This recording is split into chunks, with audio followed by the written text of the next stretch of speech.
We come now to the fourth visit, where I shall introduce you to your greatest asset. And with this introduction, the master key to success will be within your easy reach. I say this is your greatest asset because it is the fourth of the 17 success principles with which you may tap and draw upon the supreme power which created you and runs this entire universe. The name of this principle is applied faith. And I want you to remember it is not something I am bringing to you, but it is something you already possess, although you may not have made use of it in the past. And now let me tell you what applied faith is and what you can do with it.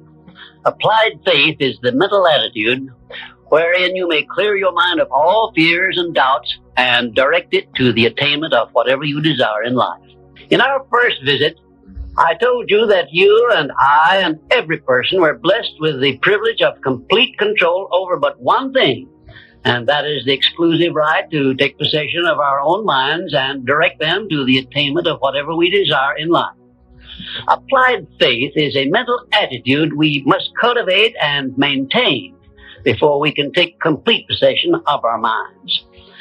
It is the means by which we may break the seal of that envelope I mentioned in our first visit and take full possession of the 6 forms of riches we get in return for taking possession of our minds and using them.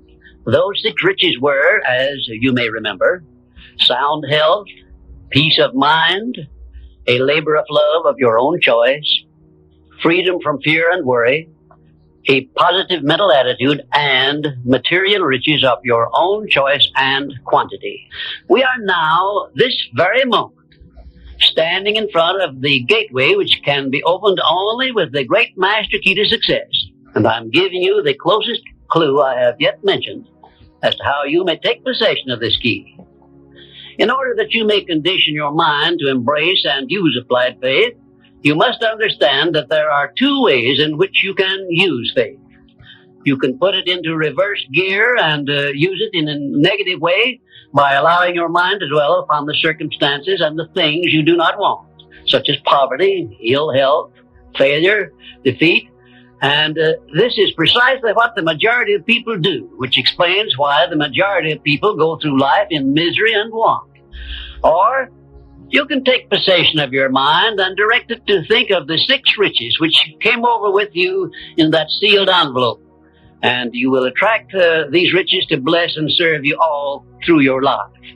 Isn't it a strange fact that most people make a negative application of their great power of faith by thinking about and believing in poverty, ill health, fear, failure, and defeat, when it would be so easy for them just to change their thinking over to the circumstances and things they desire?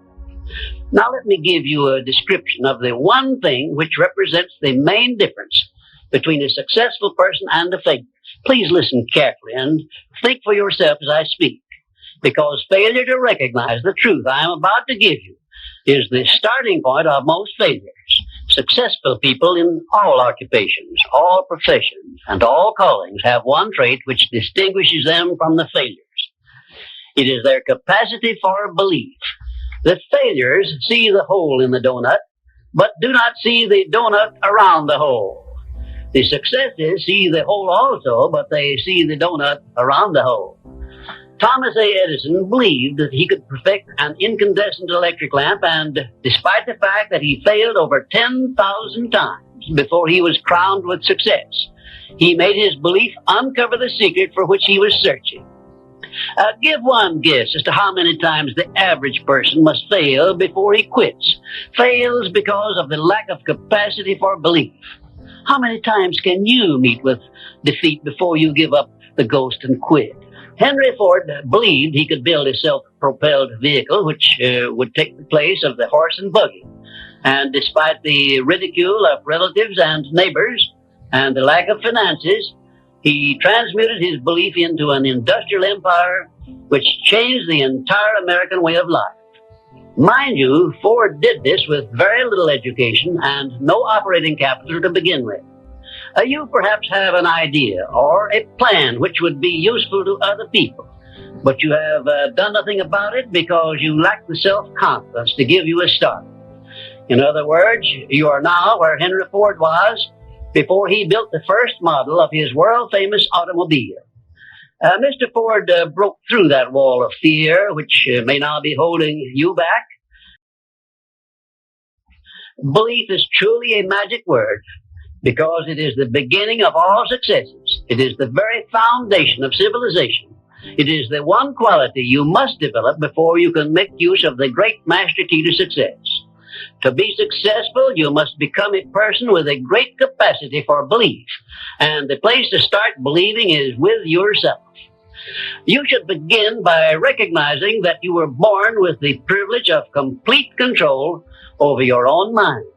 You should also recognize that by the application of the master key to success, which I am passing on to you through these visits, you can take full possession of your mind and make it yield you whatever you demand in life. Observe, I use the word demand, not beg. The Creator never intended for you to beg for anything. If He had, He would not have blessed you with full control over your own mind. If your life is not what you want it to be, you can change it. As a matter of fact, you can do anything within reason that you desire to do if you embrace the principle of applied faith and keep it directed to the attainment of the things you want and off the things you do not want. I should know what I'm talking about because I was handicapped at birth by the four horsemen which keep most people in bondage all the days of their lives: poverty, fear, illiteracy, and superstition. I have discovered the master key which gives one deliverance from all the evils one does not want and opens wide the gateway to the riches which the Creator intended every person to enjoy on this earth. Applied faith is the only means by which the master key can be appropriated and used. Therefore, I give you these instructions through which you may create a mental attitude which is favorable for the expression of faith. 1, know what you want and believe that you can and will get it. 2, give expressions of gratitude many times daily for having received that which you want, even before you actually get physical possession of it. Possession starts first in the mind. Please remember this. 3rd, keep your mind open for hunches from within. And when you are inspired to action, do not wait, but move on your own personal initiative at once. Remember, there can be no application of applied faith without action.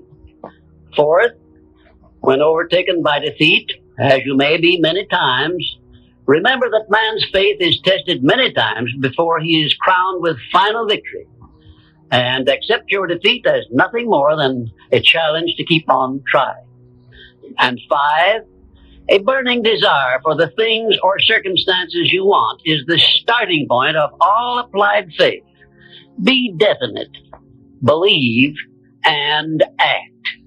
And keep on acting if at first you meet with defeat. 6, when doubt creeps into your mind, remember that whatsoever a man believeth, that shall he also reap. Remember, faith is not something you get. Faith is something you already have. But you may be using it in reverse gear by believing in the circumstances and things you do not want, the things you fear. Remember also that faith is guidance only. It is not a power which will bring you what you want, but a power that can guide you to go after what you want and get it. Remember, too, that your faith is limited only by your own capacity to believe. You can do whatever you make up your mind to do. I believed I could give the world a practical philosophy of success which would free men and women from their fears and limitations. I stood firmly back of that belief through 20-odd years of effort, and saw my belief give freedom to millions of people. Do the thing, said Emerson, and you shall have the power. May I paraphrase this great truth by saying, believe and you shall receive. And now, until our next visit, will you please remember that your life is exactly what you make it.